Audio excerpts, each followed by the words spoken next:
ప్రతి వార్త ప్రజల పక్షం. ప్రజా జాగృతి తెలుగు దినపత్రిక. నమస్కారం, వార్తలకు స్వాగతం. ముందుగా ముఖ్యాంశాలు.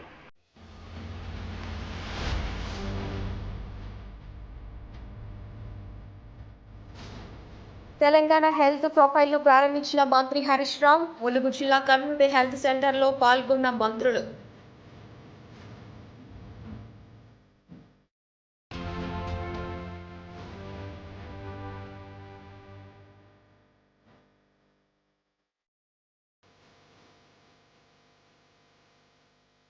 ఉద్యోగుల ధర్నాకు మద్దతు తెలిపిన ఎమ్మెల్యే నడిపల్లి దివాకర్ రావు. ధర్నాకు సంఘీభావం ప్రకటించిన వివిధ కార్మిక సంఘాల నాయకులు. Political power.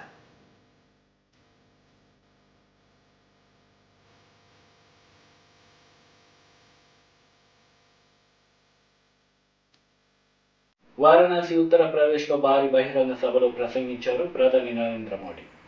आज हर जगह दिखता है, मां गंगा हो, मां अन्नपूर्णा हो, काशी विश्वनाथ धाम हो, दिव्यता का, भव्यता और आधुनिकता से साक्षात्कार आज हर कोई अनुभव कर रहा है।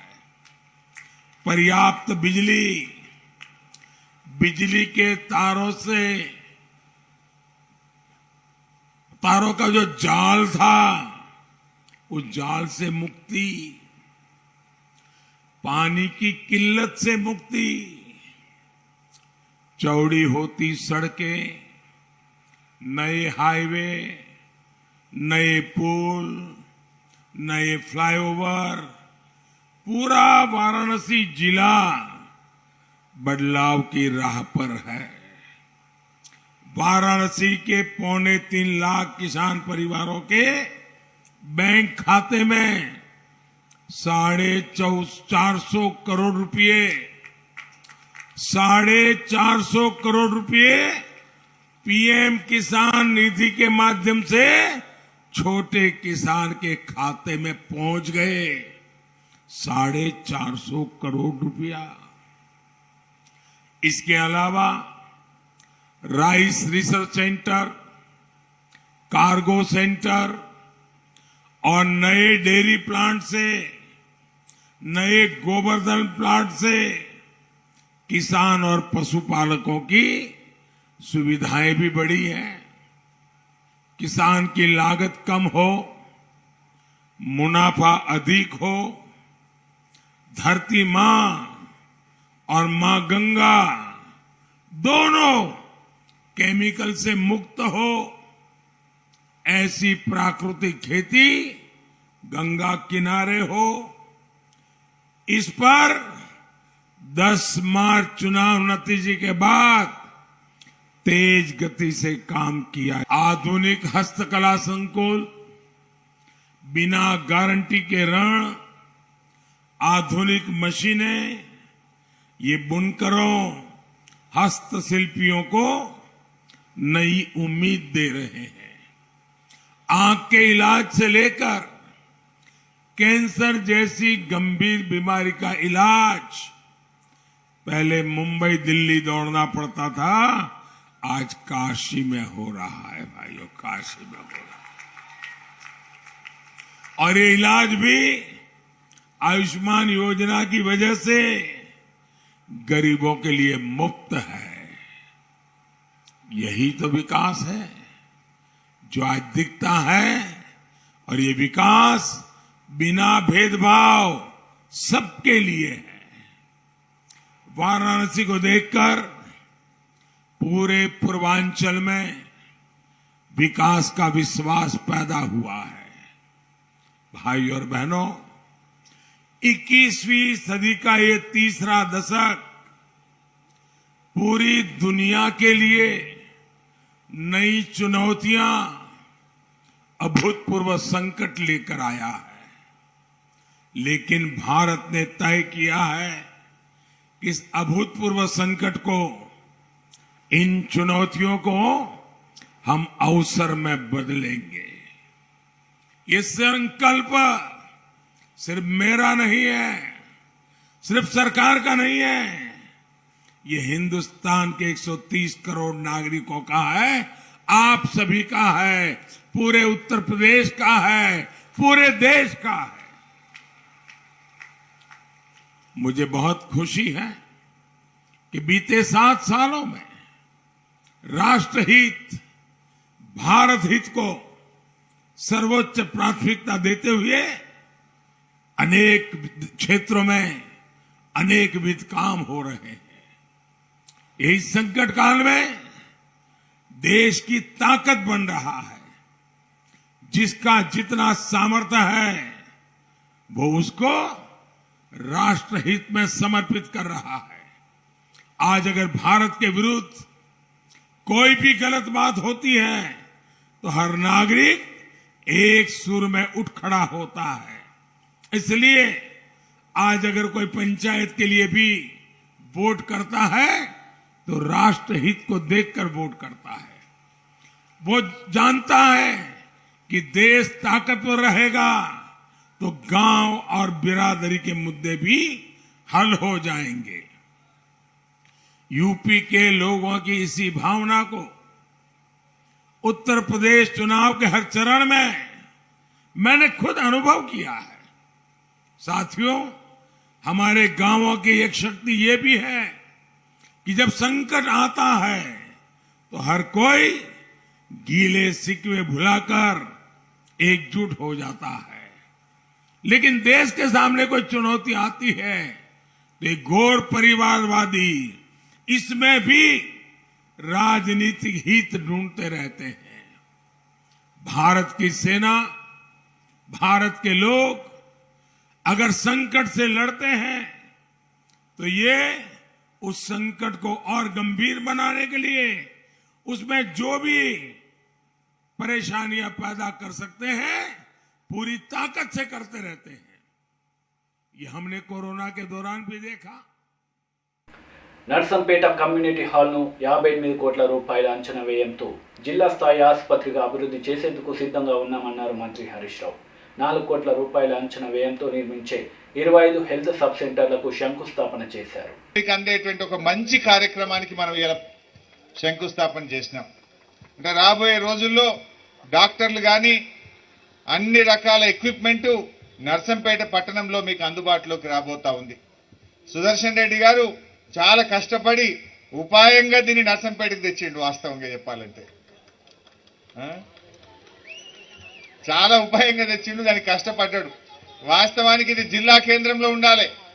జిల్లా కేంద్రానికి ఇచ్చేటువంటి ఆసుపత్రిని ఇలా నర్సంపేట జిల్లా కాకపోయినా జిల్లా ఆసుపత్రి తెచ్చిందంటే దాని వెనుక మీ పెద్ది సుదర్శన్ రెడ్డి గారి కృషి ఎంతైనా ఉంది. దాన్ని మీరు గమనించాలని చెప్పి నేను కోరుతా ఉన్నా. మరి ఈరోజు దాంతో పాటు మనం టీ డయాగ్నోస్టిక్ సెంటర్ కూడా తెచ్చుకున్నాం. టీ డయాగ్నోస్టిక్ సెంటర్లు ఎక్కడ పెట్టినాం?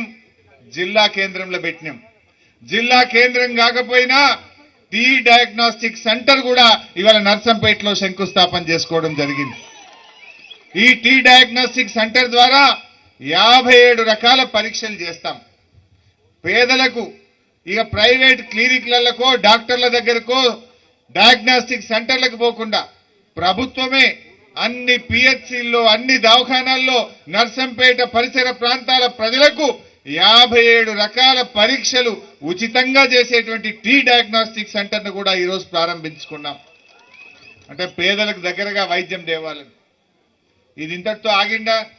నేను వైద్య ఆరోగ్య శాఖ మంత్రి అయి తెల్లారిందో లేదో పొద్దుగాలనే వచ్చిండు దరఖాస్తు తీసుకొని. దగ్గర ఏఎన్ఎం సబ్ సెంటర్లకు బిల్డింగ్లు కావాలి అని మొత్తం లిస్టు పట్టుకొని వచ్చి 26 ఏఎన్ఎం సబ్ సెంటర్లు ఈ రాష్ట్రంలో నేను మంత్రి అయినాక మొట్టమొదలు ఎక్కడైనా శాంక్షన్ ఇచ్చినా అంటే అది నర్సంపేటకి ఇచ్చినా అని చెప్పి నేను మనం చేస్తా ఉన్నా. తెల్లారే వచ్చిండు. నేను మంత్రి వైద్య ఆరోగ్య శాఖ బాధ్యతలు తీసుకున్న తెల్లారి వరకే వచ్చిండు. 8 గంటలకు కాగితం పట్టుకొని వచ్చిండు. ఇప్పుడు ఇస్తావా పోతావా అని ఏమంటాడు. ఫస్టే నర్సంపేటకి ఇచ్చినాం. ఇక 26 ఇచ్చినా కదా నేను అనుకుంటే మళ్ళీ పిలిచింది. ఇప్పుడు కొబ్బరికాయ కొట్టించి ఇంకా 16 అంటుండు. ఇక లాస్ట్కు మిగిలినవి 13 మిగిలినవి. ఆయనతో 13 ఇస్తే మాది నంబర్ 1 కాన్ఫరెన్స్ అయితే తెలంగాణలో అంటుండు. సో వారు కోరినట్టు తప్పకుండా మరో 13 ఏఎన్ఎం సబ్ సెంటర్లకు ఒక్కొక్క దానికి 20 లక్షల రూపాయలు చొప్పున మంజూరు చేస్తున్నా అని చెప్పి మనం చేస్తా ఉన్నాం.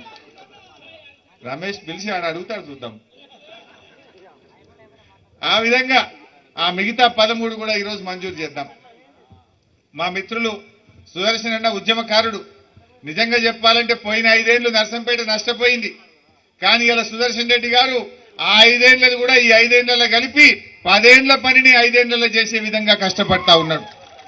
కరోనా వచ్చినా కష్టం వచ్చినా ఇవాళ వారు అందరి యొక్క సహకారం తీసుకొని నర్సంపేట పట్టణం కానీ నర్సంపేట నియోజకవర్గాన్ని అద్భుతంగా తీర్చిదిద్దేటువంటి ఉత్సాహవంతుడు ఉద్యమకారుడు మన పెద్ది సుదర్శన్ రెడ్డి గారు. వారు ఇంకోటి 2 విషయాలు అడిగిండ్రు. మన చెరువు గతంలో నేను కూడా అక్కడికి వచ్చిన మాదన్నపేట చెరువు, దాని మినీ ట్యాంక్ బండ్కు ఇంకొక 10 కోట్ల రూపాయల ఫైలు మా ఆర్థిక శాఖలో ఉందన్నారు. నేను వెళ్ళగానే దాన్ని క్లియర్ చేపిస్తా అని చెప్పి కూడా నేను వారికి మనవి చేస్తా ఉన్నా. ఇక నెక్కొండ దుగ్గొండి ఆ మండలాల్లో కూడా ఆసుపత్రులు కొంత ఇంప్రూవ్ కావాలి, కొంత డాక్టర్లు కావాలి, కొన్ని పల్లె దవాఖానాలు కావాలని కోరినారు. ఇలా మన ముఖ్యమంత్రి గారు వైద్యంలో తెలంగాణ దేశానికి మోడల్ గా ఉండే విధంగా కేసీఆర్ కిట్తో పాటు 13,000 వస్తలేవు. మరి అవి రూపాయి ఖర్చు లేకపోయాయి. దవాఖానల లాస్ట్ కు సబ్బులు ఇచ్చే, కొబ్బరి నూనె ఇచ్చే, షాంపూ బాటిల్ ఇచ్చే, పిల్లలకు బట్టలు ఇచ్చే, దోమ తెర ఇచ్చే, ఆడుకుంటందుకు గలగల ఇచ్చే, ఆటో కిరా లేకుండా ఇంటికాడ దించే. మరి ఆ 13,000 దక్క దాచిపెట్టే 21 దినం వెళ్ళది. ఆ రకంగా చెప్పాల్సిన పరిస్థితి వచ్చింది. అంటే ఇంత ఆలోచించిన నాయకుడు ఎవరన్నా ఉన్నారా అని నేను అడుగుతా ఉన్నా ఈరోజు. అంటే ఇవాళ 2 చీరలు మా అక్క యాడ్ చేస్తుంది, 2 చీరలు కూడా ఇచ్చినామని ఇంత బాగా చేస్తున్నాం. మరి ఇట్లా ఒకటి కాదు, మీరు ఆలోచించండి. ఎప్పుడన్నా ఈ కాంగ్రెస్ వాళ్ళు ఉండగా బీజేపీ వాళ్ళు ఉండగా ఒక్క పనన్నా జరిగిందా? మా అక్క చెల్లెలు ఇంతమంది ఉన్నారు. ఎల్లుండి మహిళా దినోత్సవం. ఇప్పుడే సుదర్శన్ రెడ్డి గారు కబడ్డీ ప్రారంభిస్తే మా సత్యవతి గారు బ్రహ్మాండంగా ఆడిండ్రు, కవిత గారు, మా జ్యోతి గారు అయితే మంచి స్పోర్ట్స్ మెన్ అనుకోండి, అద్భుతంగా ఈరోజు వారు కూడా ఆడిండ్రు. సో ఈ సందర్భంగా మా అక్క చెల్లెలందరికీ పేరు పేరున మహిళా దినోత్సవ శుభాకాంక్షలు తెలియజేస్తా ఉన్నాం. గల మిషన్ భగీరథ కార్యక్రమం, ఒకనాడు తాగడానికి నీళ్లు లేక మా అక్క చెల్లెళ్ళు బోరింగులు కొట్టి కొట్టి చేతులు నొప్పి పెడుతుండే, నీళ్లు మోసి మోసి భుజాలు కాయలు కాసే పరిస్థితి ఉండే. ఎమ్మెల్యే గారు వస్తే బిందెలు అడ్డం పెట్టుడే, ఎమ్మెల్యే గారు వస్తే ముంగట పోలీస్ బండి అన్న వస్తుండే, లేకపోతే బోరింగ్ బండి అన్న వస్తుండే. ఇలా పరిస్థితి ఉందా? ఇంటింటికి నల్లా పెట్టి స్వచ్ఛమైన గోదావరి నీళ్లు ఇచ్చి రాష్ట్రానికే ఆదర్శంగా నిలిచినటువంటి రాష్ట్రం మన తెలంగాణ రాష్ట్రం దేశానికే ఆదర్శంగా నిలిచిందని మనం చేస్తాం. ఈ రకంగా ఒకటి కాదు అనేక కార్యక్రమాలు చేసినాం. కానీ ఇలా కేంద్రంలో ఉండే బీజేపీ ప్రభుత్వం ఎరువుల ధరలు పెంచే ప్రయత్నం చేస్తుంది. మా రైతులు ఆలోచించాలి. పొటాష్ ధర పెరిగిందా? డిఏపి ధరలు పెరిగినాయా? ఇవాళ యూరియా ధరలు రేపో మాపో అవి కూడా పెంచుతారట. ఇక ఉత్తరప్రదేశ్లో ఓట్లుని ఆపినరు, ఆడ యూరియా బాగా వాడతారట, అవి కూడా రేపు మాపు పెంచుతారట. ఏమిచ్చింది బీజేపీ? ఇక్కడ కొంతమంది నాయకులు తిరుగుతున్నారు, బీజేపీ నాయకులు. గట్టిగా వాళ్ళను బట్టలిప్పేటట్టు మీరే గట్టిగా ప్రశ్నించాలి, నిలదీయాలని చెప్పి కూడా నేను ఈ సందర్భంగా మీకు పిలుపునిస్తా ఉన్నా. ఇవాళ బీజేపీ నాయకుడు శేఖర్ రావట ఢిల్లీకి ఉత్తరం రాసిండు. ఏమని రాయాలనే ఉత్తరం? మాకు యూనివర్సిటీ కావాలి, మాకు బయ్యారం ఉక్కు ఫ్యాక్టరీ కావాలి, మాకు ఉపాధి హామీ నిధులు కావాలి, మాకు వరంగల్లో కోచ్ ఫ్యాక్టరీ కావాలని రాయాలి. కానీ ఈ బీజేపీ దుర్మార్గులు రాష్ట్రంలో జరుగుతున్న సెకండ్ టీఎంసీ కాళేశ్వరం పనులాపాలని ఉత్తరం రాసిండు. ఇంతకంటే మూర్ఖుడు ఎవడన్నా ఉంటాడా?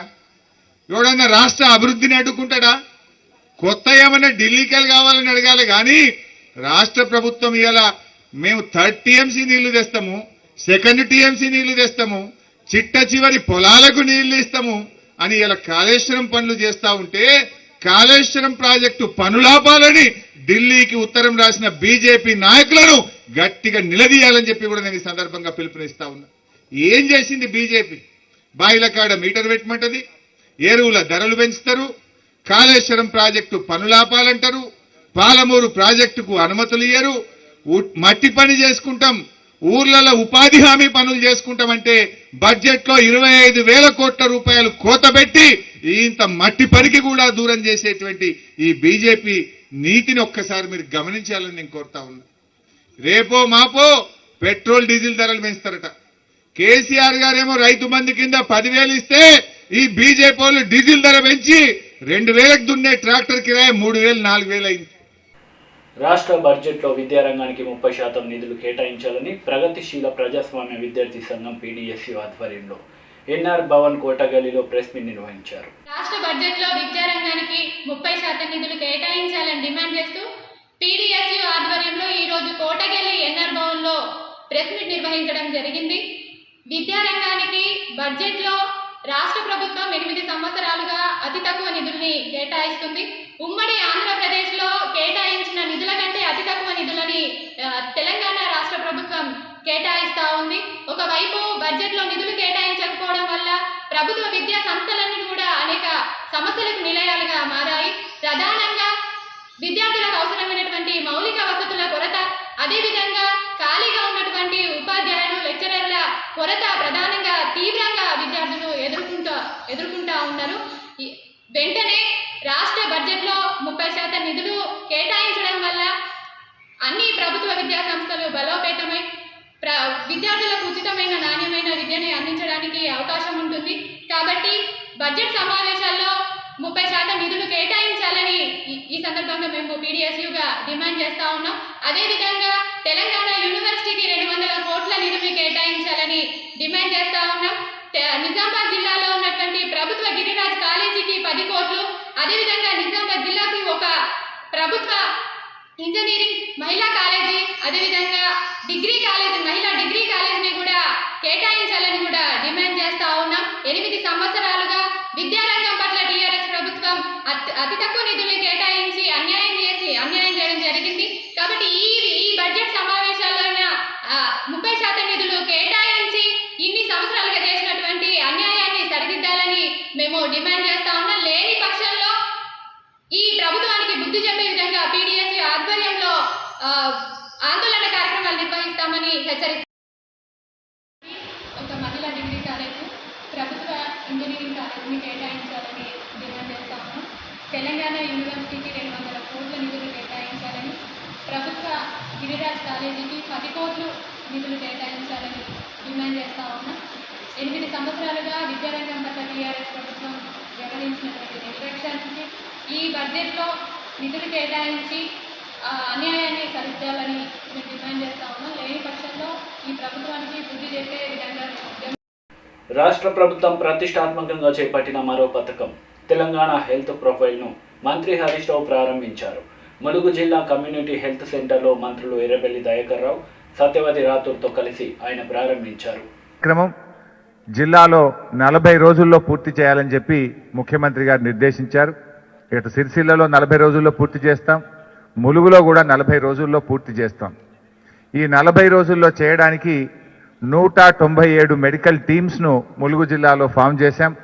ప్రతి టీంలో కూడా ఒక స్టాఫ్ నర్స్ గారు, ఒక ఏఎన్ఎం గారు కానీ 3 ఆశా వర్కర్లు ఉంటారు. వారికి అవసరమైన ఎక్విప్మెంట్ అంతా కూడా సమకూర్చాం.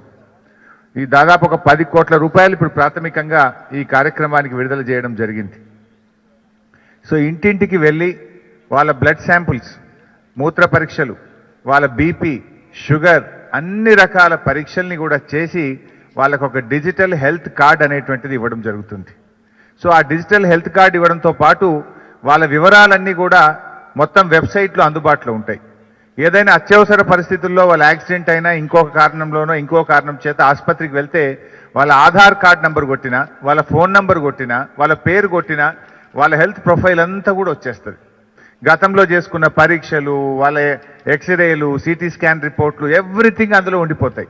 ఇంకా డాక్టర్లకు ఏమైందంటే అది ఒక్కసారి వాళ్ళ హెల్త్ ప్రొఫైల్ ఓపెన్ చేయగానే ఈ పేషెంట్ బ్యాక్గ్రౌండ్ హిస్టరీ తెలిస్తే మెరుగైన వైద్యం అందించగలుగుతారు, త్వరితగతిన వైద్యాన్ని అందించగలిగేటువంటి ఒక అద్భుతమైనటువంటి కార్యక్రమం ఈ హెల్త్ ప్రొఫైల్. ఇలాంటి కార్యక్రమాన్ని గౌరవ ముఖ్యమంత్రి గారు ఎంతో ప్రేమతోని ఇవాళ ములుగు జిల్లాలో ప్రారంభించమని వారు ఆదేశిస్తే ముఖ్యమంత్రి గారి ఆదేశం మేరకు ఇవాళ మేము ములుగు జిల్లాకు వచ్చాం. సీతక్క గారు మాట అన్నారు సమాంతరంగా చూడమని. మేము సమాంతరంగా చూడట్లేదు, అధికంగా చూస్తున్నాం, ఎక్కువగా చూసేటువంటి కార్యక్రమం చేస్తూ ఉన్నాం. ఎందుకంటే ఇవాళ ముఖ్యమంత్రి గారు ఇంత చిన్న జిల్లా ఆయన ఎందుకు చేసిండ్రు? ఇది వెనకబడ్డది, దీన్ని చేయి బట్టి పైకి నడిపించాలి, దీన్ని పైకి తీసుకురావాలనే ఉద్దేశంతో ప్రత్యేకమైన ప్రేమతో ముఖ్యమంత్రి గారు ఇవాళ ములుగు జిల్లా చేయడం జరిగింది. అట్లా చెప్పుకుంటూ పోతే ఇలా ములుగు జిల్లా అయింది కనుకనే ములుగుకి ఇలా జిల్లా ఆసుపత్రి శాంక్షన్ అయింది. ఆ జిల్లా ఆసుపత్రిలో భాగంగా 250 పడకల ఆసుపత్రికి ఇవాళ మనం శంకుస్థాపన చేసినాం. ఈ 250 పడకల ఆసుపత్రికి ఈరోజు 42 కోట్ల రూపాయలు శాంక్షన్ చేసి 42 కోట్లతో 250 పడకల జిల్లా ఆసుపత్రికి ములుగులో ఈరోజు శంకుస్థాపన చేశాం. ఈ 42 కోట్లతో పాటు ఇంకా ఈరోజు ఇక్కడ radiology lab, tea diagnostic centres కూడా మనం శంకుస్థాపన చేసినాం. ఈ టీ డయాగ్నోస్టిక్ సెంటర్ ఏంటంటే 57 రకాల రక్త పరీక్షలు పేదలకు ములుగు జిల్లాలో ఉచితంగా అందించడం కోసం ఇవాళ టీ డయాగ్నోస్టిక్ సెంటర్ వచ్చింది. రేడియాలజీ ల్యాబ్ దాదాపు 70-80 లక్షలతో రేడియాలజీ ల్యాబ్ను కూడా ప్రారంభించడానికి ఈరోజు శంకుస్థాపన చేసినాం. ఈ రేడియాలజీ ల్యాబ్లో భాగంగా ప్రజలకు ఈసీజీ కానీ, 2D echo, x ray, ultrasound, mammography తదితర సేవలు ఉచితంగా అందించడం కోసం రేడియాలజీ ల్యాబ్ను కూడా ఈరోజు ములుగులో మనం ప్రారంభం చేసుకోవడం జరిగింది. సిటీ స్కాన్ మిషన్, అసలు ఉమ్మడి రాష్ట్రంలో మీరు చూస్తే జిల్లా కేంద్రాల్లో కూడా సిటీ స్కాన్ ఉండేది కాదు. మొత్తం మా మెదక్ జిల్లాలో ఒక సిటీ స్కాన్ ఉండకపోవు, ఎంజీఎంలో మూతపడుతుండే. కానీ అటువంటిది ఈరోజు ఒక మారుమూల ప్రాంతమైనటువంటి ములుగులో మనం ఒక సిటీ స్కాన్ మిషన్ కూడా పెట్టుకున్నాం. ఐసీయూ వార్డు వచ్చింది, పిడియాట్రిక్ ఐసీయూ వార్డు వచ్చింది, ఆక్సిజన్ జనరేషన్ ప్లాంట్ వచ్చింది. అంటే నథింగ్ లెస్ దాన్ ఏ డిస్ట్రిక్ట్ హాస్పిటల్. ఎందుకంటే ఎంజీఎంలో ఏమేమి సౌకర్యాలు ఉండేనో ఇవాళ ములుగులో కూడా అటువంటి సౌకర్యాలు తీసుకొచ్చేటువంటి కార్యక్రమానికి మనం తీసుకోవడం జరుగుతూ ఉంది. మరి ఇట్లా మనం చూసుకుంటూ పోతే చాలా విషయాలు ఉన్నాయి. వాస్తవానికి 33 జిల్లాలు ఏర్పాటు చేస్తే ఒక గ్రామ పంచాయతీని ఎక్కడన్నా జిల్లా జరిగిందంటే అది ఒకే ఒక్క జిల్లా, ములుగు జిల్లా. ఎక్కడన్నా పెద్ద పట్టణం ఉంటే ఓ సిద్దిపేట అయింటది, ఓ సంగారెడ్డి అయింటది, ఓ నర్సంపేట అయింటది, లేకపోతే ఒక మహబూబాద్ అయింది. కానీ ఒక గ్రామ పంచాయతీని, అవి మున్సిపాలిటీలు పెద్ద పట్టణాలు, ఒక గ్రామ పంచాయతీని జిల్లా కేంద్రంగా చేసిండ్రు అంటే ములుగు ప్రజల మీద, ఈ ప్రాంతం మీద, ఈ ప్రభుత్వానికి, గౌరవ ముఖ్యమంత్రి గారికి ఎంత ప్రేమ ఉందో ఒక్కసారి గమనించాలని చెప్పి కూడా నేను కోరుతా ఉన్నా. మరి ముఖ్యంగా ఈ హెల్త్ ప్రొఫైల్ కార్యక్రమం అనేది చాలా మంచి కార్యక్రమం. వచ్చే 40 రోజుల్లో దీన్ని పూర్తి చేస్తాం. రేపటి నుంచి మా జిల్లా కలెక్టర్ గారు, మంచి డైనమిక్ కలెక్టర్ గారు ఉన్నారు, మా డైరెక్టర్ ఆఫ్ హెల్త్ శ్రీనివాస్ గారు కూడా ప్రత్యేకంగా ఇక్కడే దృష్టి పెట్టి మరి ఒక ఆఫీసర్ని సిరిసిల్లలో, ఒక ఆఫీసర్ను ములుగులో పెట్టి వచ్చే 40 రోజులు క్లోజ్గా మానిటర్ చేయమన్నాం.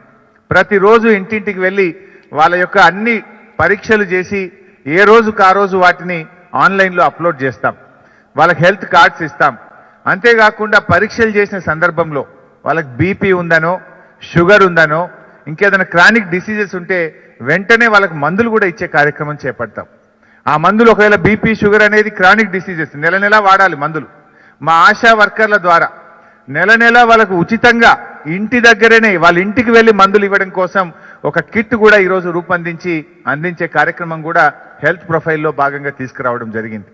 సో దట్ అది వాళ్ళు రెగ్యులర్గా వాడితే ఏమైందంటే భవిష్యత్తులో కిడ్నీ ఫెయిల్యూర్ కానీ, హార్ట్ ఫెయిల్యూర్ కానీ, లివర్ ఫెయిల్యూర్ రాకుండా ఉండాలని చెప్పి ప్రజల యొక్క జీవన ప్రమాణాలు పెరగాలి, వాళ్ళ క్రానిక్ డిసీజెస్ను అడ్రస్ చేయాలని చెప్పి ఈ హెల్త్ ప్రొఫైల్లో వీటన్నిటిని కూడా తీసుకురావడం జరిగింది. మన జిల్లాలో దాదాపు 18 ఏళ్ల వయసు దాటినటువంటి వాళ్ళు 2,60,000 మంది ఉన్నట్టు గుర్తించడం జరిగింది. ఈ 2,60,000 మందికి వచ్చే 40 రోజుల్లో ఈ హెల్త్ ప్రొఫైల్ను పూర్తి చేయాలని చెప్పి ప్రభుత్వం లక్ష్యంగా పెట్టుకుంది. ఇవాళ తెలంగాణ ప్రభుత్వం, గౌరవ ముఖ్యమంత్రి కేసీఆర్ గారి ఆలోచనలు ప్రతిదీ కూడా దేశానికి ఆదర్శంగా ఉంది. రైతు బంధు ఇవాళ మనం దేశానికి ఆదర్శంగా ఉన్నాం. మనం చూసి ఇతర రాష్ట్రాలు ప్రారంభించినాయి, కేంద్ర ప్రభుత్వం కూడా స్టార్ట్ చేసింది. కళ్యాణ లక్ష్మి పథకం దేశానికి ఆదర్శం.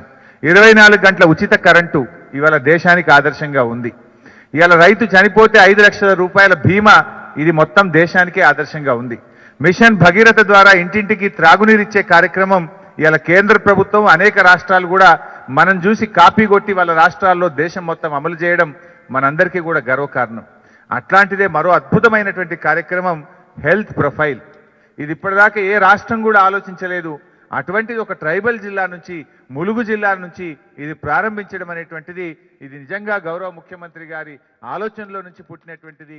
ఇవాళ పేదలకు ప్రభుత్వ రంగ సంస్థ ఎల్ఐసిలో వాటాల ఉపసంహరణకు పూనుకుంటున్న మోడీ ప్రభుత్వ విధానాలను వ్యతిరేకిస్తూ దేశ ప్రజలందరూ ఉద్యమించాలని మంచిర్యాల ఎమ్మెల్యే నడిపల్లి దివాకర్ రావు పిలుపునిచ్చారు. ప్రభుత్వ రంగ సంస్థ ఎల్ఐసిలో వాటాల ఉపసంహరణకు పూనుకుంటున్న మోదీ ప్రభుత్వ విధానాలను వ్యతిరేకిస్తూ దేశ ప్రజలందరూ ఉద్యమించాలని మంచిర్యాల ఎమ్మెల్యే నడిపల్లి దివాకర్ రావు పిలుపునిచ్చారు. All India insurance employees association ఆధ్వర్యంలో శనివారం రోజున మంచిర్యాలలో ఐపీఓ వ్యతిరేక ధర్నా శిబిరాన్ని ఆయన సందర్శించి సంఘీభావం తెలిపారు. గత 68 సంవత్సరాలుగా ప్రభుత్వ రంగ సంస్థగా ఎల్ఐసి తన బాధ్యతను సక్రమంగా నిర్వహిస్తున్నప్పుడు వాటాల ఉపసంహరణ చేయవలసిన అవసరమేముందని ఆయన ప్రశ్నించారు. ఎల్ఐసి, రైల్వేల లాంటి ప్రభుత్వ రంగ సంస్థలను వాటాలు ఉపసంహరణ పేరుతో ప్రైవేటు వాళ్ల చేతుల్లో పెట్టడానికి ప్రయత్నించడం దేశ ప్రజల ప్రయోజనాలను దెబ్బతీస్తోందని ఆయన హెచ్చరించారు. మేధావులు, ఆర్థికవేత్తలు హెచ్చరిస్తున్నా మోదీ సర్కార్ వినడం లేదని ఆయన విమర్శించారు.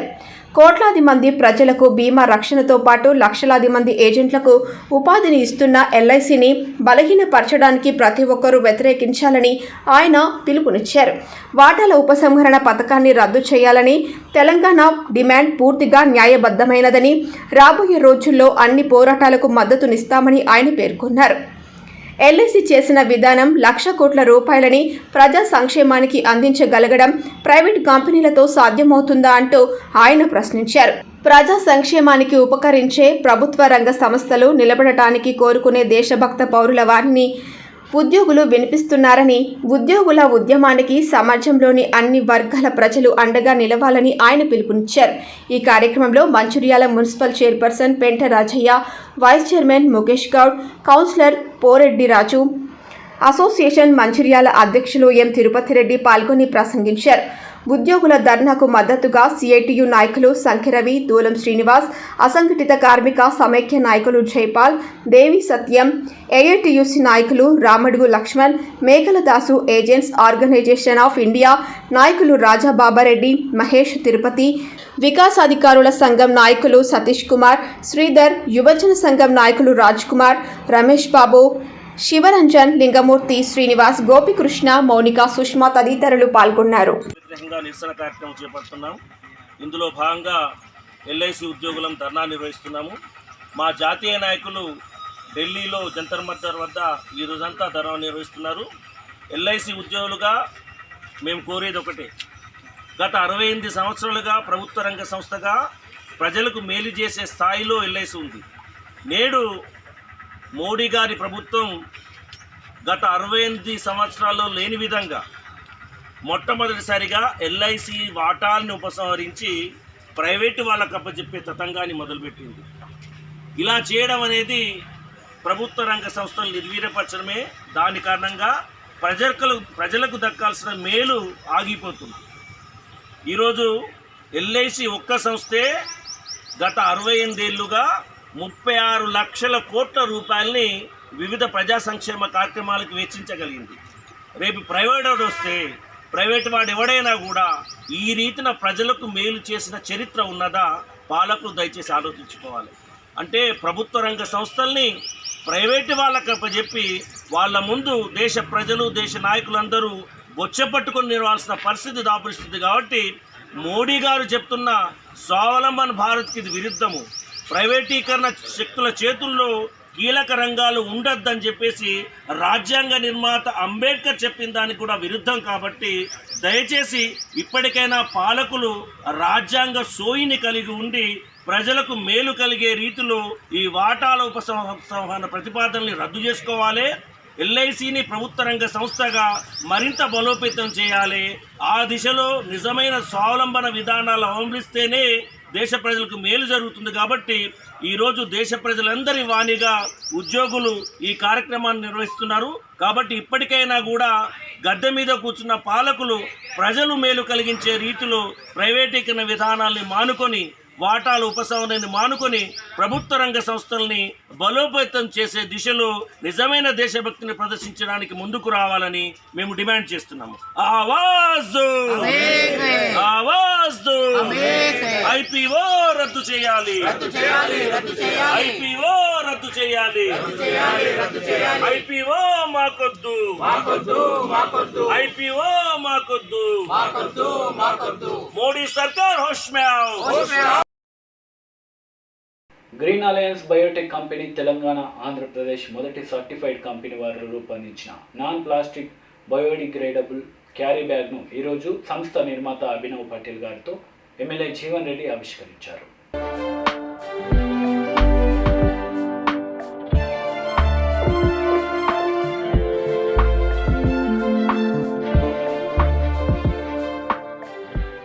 వార్తలు ముగించే ముందు ముఖ్యాంశాలు మరోసారి.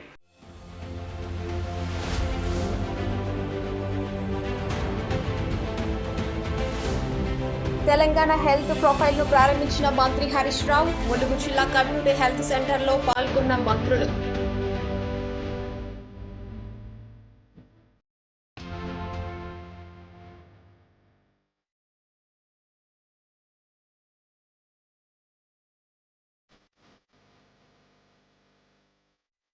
ఉద్యోగుల ధర్నాకు మద్దతు తెలిపిన ఎమ్మెల్యే నడిపల్లి దివాకర్ రావు.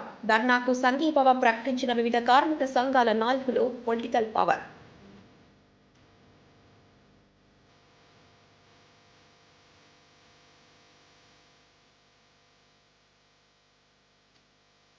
ఈ వార్తలు ఇంతటితో సమాప్తం. తిరిగి ప్రసారమయ్యే వార్తలు మళ్ళీ కలుద్దాం. అంతవరకు సెలవు. నమస్తే.